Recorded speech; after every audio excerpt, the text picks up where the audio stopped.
Tonight only on News 5, they never wanted to leave their home, but they didn't have a choice. Years later, they found out a bank let it fall into disrepair, until it had to be demolished. If they would have told me in the beginning that I was still responsible for this house, it would have still been beautiful. As this family learned the hard way, even though they filed for bankruptcy, they were still responsible for thousands of dollars in demolition costs. 5 on Your Side investigator Joe Paganakis live now to explain. So, Joe, this family wants to see the law changed after the bank put the house back in their name with little notice.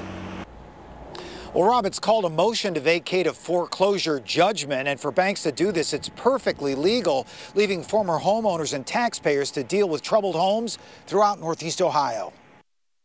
And it was heartbreaking because it was a good house. Nadine Proe stands in a vacant Cleveland lot, a Colburn Avenue location where just 2.5 years ago her quaint family home once stood. That is until she and her husband were forced to file Chapter 7 bankruptcy in 2009 after her husband lost his job.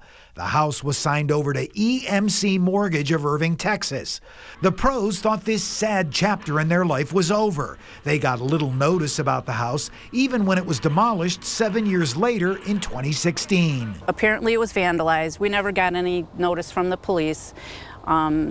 My neighbor had mentioned a fire, never was contacted about a fire. But then months after that, the Proes were sent a $15,000 demolition and maintenance bill from the city of Cleveland.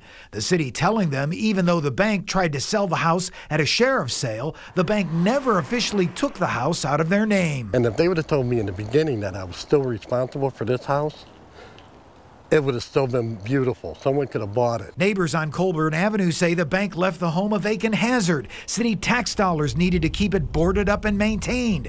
Neighbors even tried to call the bank to save the house. The neighbor tried to look into it. Behind tried to look into it. I tried to look into it.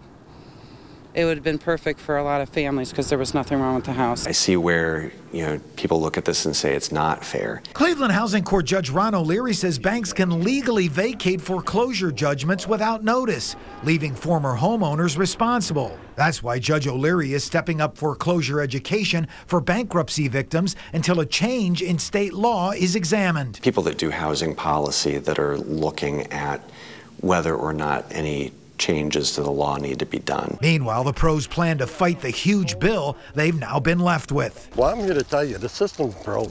It's not going to be fine. This is, 14 years later? And I'm still dealing with it. We got to get a grip on this. Something has to be done. We tried to reach EMC Mortgage about this case, but all 3 of its phone lines were disconnected. Meanwhile, this is such a problem, Judge O'Leary is hosting a presentation to the Ohio Bar Association on this very subject coming up on January 30th. Reporting live here in Cleveland, I'm 5 on Your Side investigator Joe Paganakis.